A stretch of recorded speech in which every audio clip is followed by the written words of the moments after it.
اعوذ باللہ من الشیطان الرجیم بسم اللہ الرحمن الرحیم ان اللہ و ملائکتہ یصلون علی النبی یا ایھا الذین آمنوا صلوا علیہ وسلموا تسلیما۔ محترم سامعین،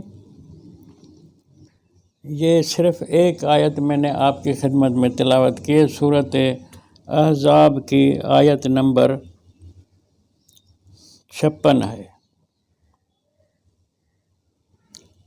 محض ایک آیت اس لیے کہ یہ سوال میں کسی دوست نے، مہربان نے پوچھی ہے بات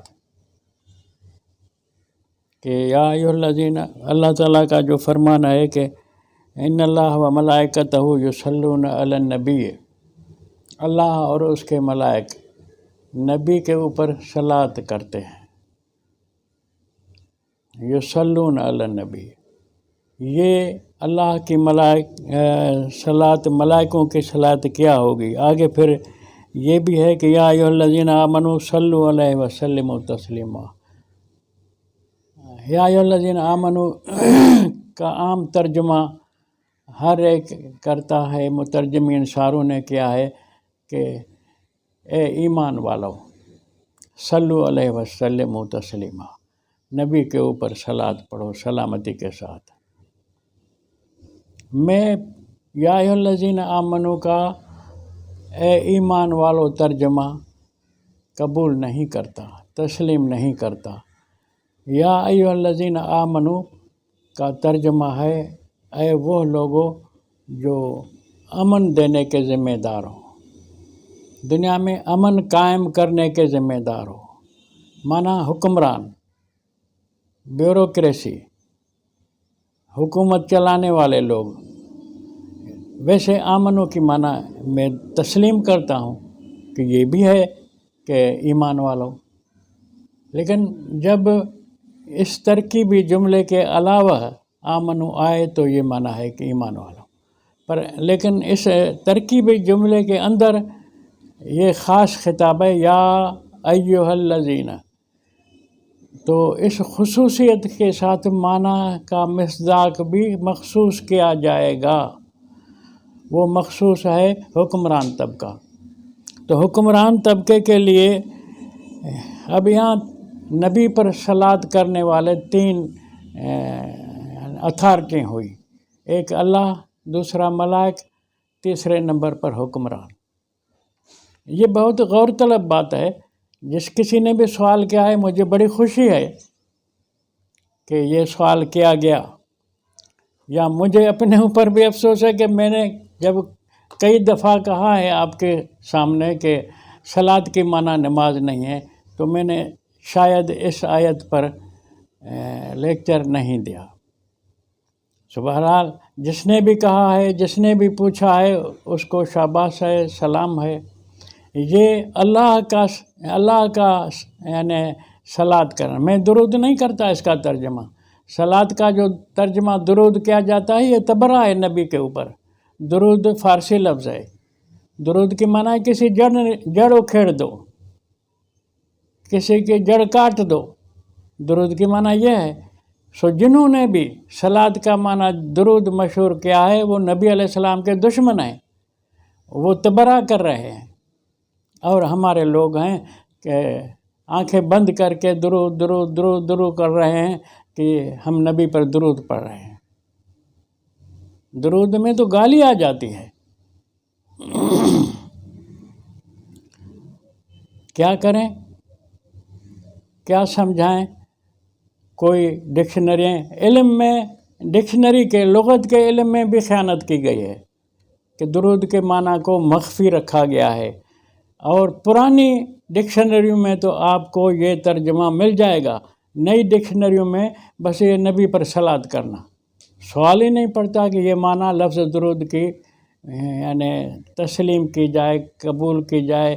یہ تو نئی ڈکشنریوں نے جو خیانت کے طور پر بنائی گئی ہیں، خیانت کے علوم کے اندر جو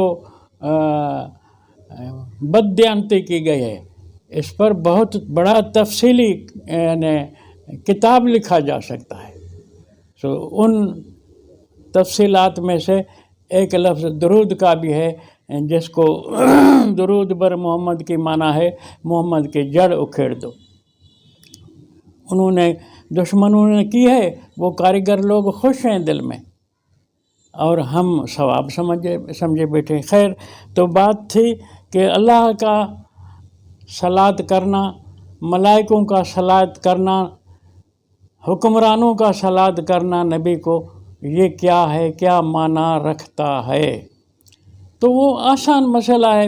میں اصولی طور پر صلات کی معنی آپ کی خدمت میں کئی دروس کے اندر دے چکا ہوں، بتا چکا ہوں، سنا چکا ہوں۔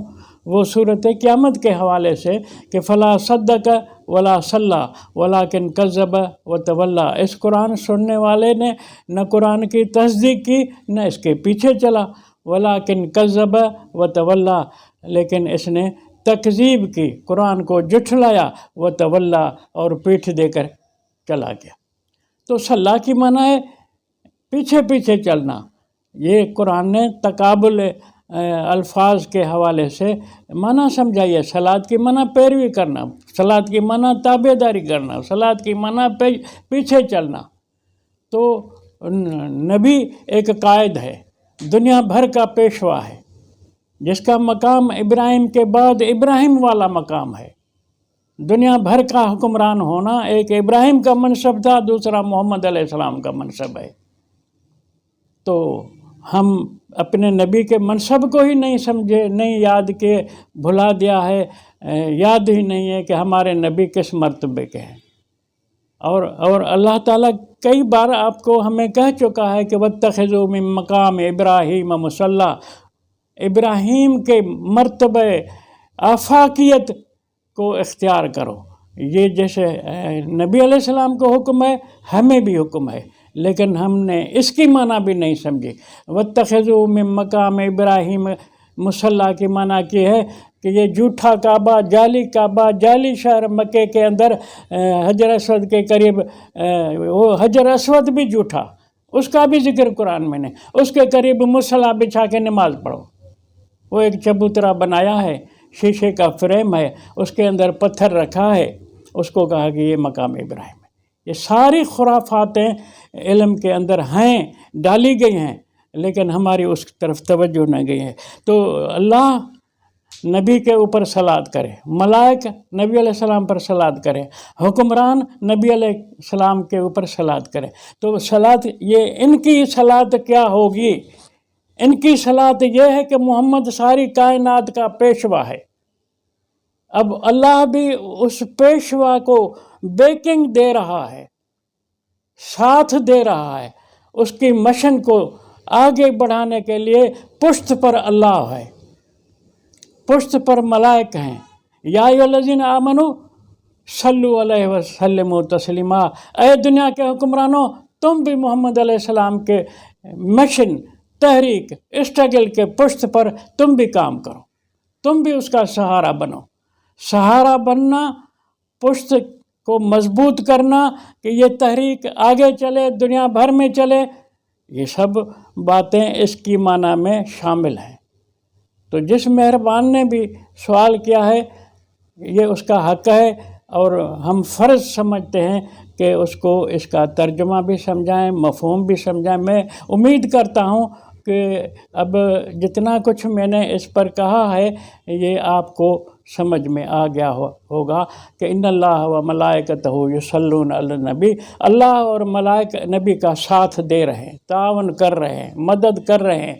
نبی اس سارے قافلے کا پیشوا ہے، آگے آگے نبی ہے، پیچھے اللہ کی تائید اس کے ساتھ شامل حال ہے، ملائکوں کی تائید اس کے ساتھ شامل حال ہے۔ اے دنیا کے حکمرانوں، تم بھی محمد کا ساتھ دو، تم بھی محمد کا اتباع کرو، تم بھی محمد کو فالو کرو۔ یہ ہے ان تینوں اتھارٹیوں کے، اللہ، ملائک اور حکمران دنیا کے، ان تینوں اتھارٹیوں کو حکم ہے قرآن میں۔ اس آیت کے اندر یہ سورۃ احزاب کی آیت نمبر 56 ہے۔ تو میرے خیال میں میرے سوال پوچھنے والے دوست اور سارے سامعین اس بات کو سمجھ چکے ہوں گے۔ اللہ تعالی ہمیں سمجھنے کی توفیق عطا فرمائے۔